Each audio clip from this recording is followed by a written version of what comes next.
E aí pessoal, tudo bem? Hoje eu vou tentar responder àquela pergunta que sempre aparece para quem é professor de história. Para que eu preciso aprender história? Tá bom? Depois da vinheta. Muito bem pessoal, é o seguinte, quando a gente está em sala de aula ou mesmo encontra um aluno no dia a dia, volta e meia ele sempre vai perguntar para a gente, em algum momento, para que eu preciso aprender história? Bom, se não servir para nada na sua vida, pelo menos a história vai te ajudar a, conhecendo o seu passado, você vai entender o presente e, se for preciso, você vai projetar o futuro. Como assim? Veja bem, uma situação. Como que nós estamos vivendo hoje no Brasil? Tá bem? Tá legal? Na grande maioria da população, acho que quase 100% vai falar que não tá. Né? E aí a gente tem aquelas alternativas. Ou a gente vai reclamar de alguém, vai se lamentar e vai aceitar, ou vai analisar, entender e ver o que pode ser feito para melhorar. Vamos pensar um pouquinho mais, com um pouco mais de detalhe. Vamos lá. Na história do Brasil, o que predominou desde a sua colonização foi um processo de exploração. A colonização brasileira foi de exploração, né?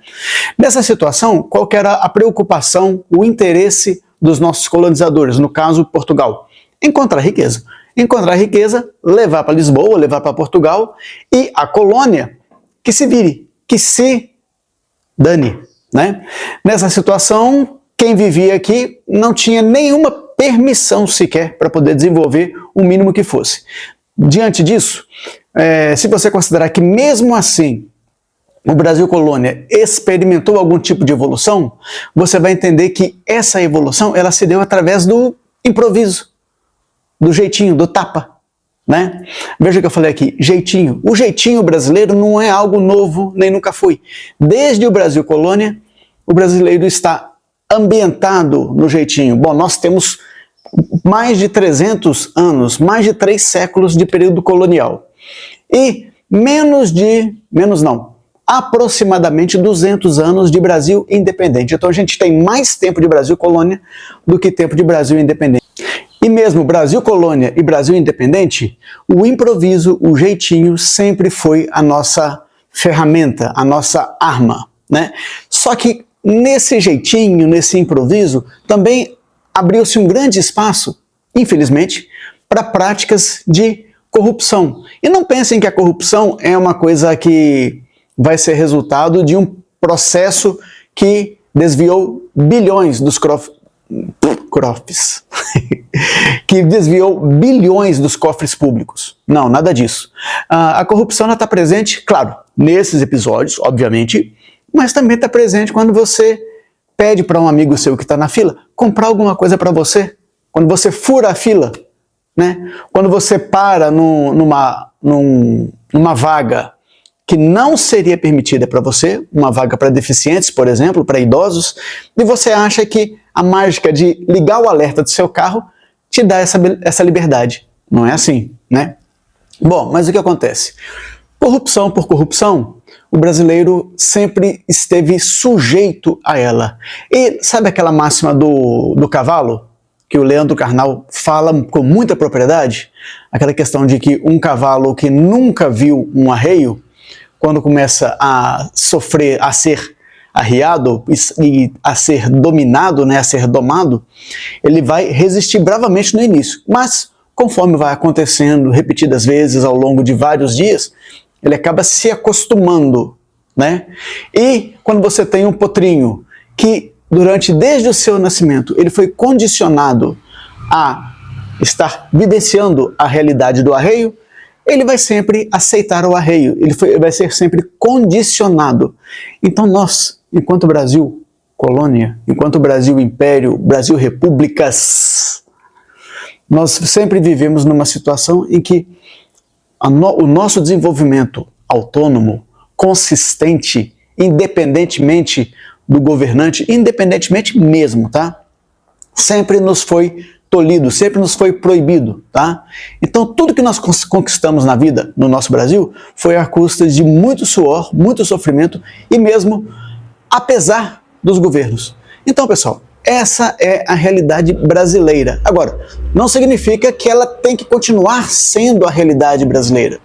Quando você entende isso, quando você compreende essa realidade, e aí a disciplina da história nos ajuda muito, você vai, de novo, né, ter 3 iniciativas, 3 opções, 3 alternativas.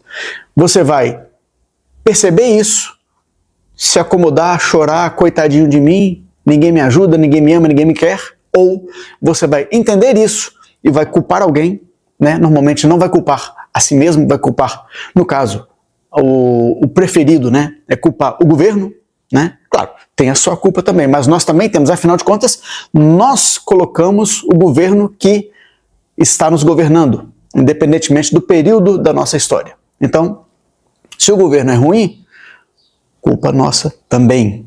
Se o governo é corrupto, se o governo é incompetente, nós temos uma belíssima parcela de culpa. Aliás, quem está nos poderes legislativo e executivo são representantes da sociedade brasileira. Então, executivo e legislativo são o retrato da sociedade brasileira.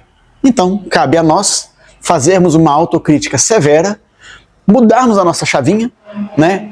E para isso, não só o estudo da história, mas a educação como um todo, a valorização concreta da educação como um todo, tem um papel essencial e, a partir disso, nós provocarmos a mudança.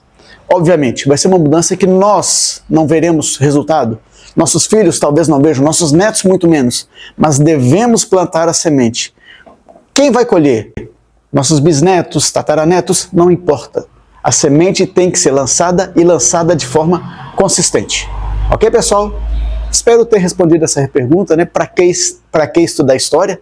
Me estendi um pouco mais, mas é isso aí. Deixo essa reflexão para todos nós e convido. Curtam essa mensagem, pessoal. Uma parte final, uma parte trabalhosa, né? Vamos lá. E deixo o convite. Curtam essa mensagem, pessoal. Se inscrevam nos canais, nas redes sociais estão aí para você, tá? Comentem, façam tudo aquilo que é de praxe, tá? E nos comentários, volto a falar, se quiserem, sugiram temas para a gente discutir. Nos próximos dias eu vou começar a trabalhar um pouco sobre o assunto, né? Sobre as campanhas salariais de início de ano. Eu vou focar, claro, um pouco mais na educação, ok? Grande abraço, pessoal. Até a próxima.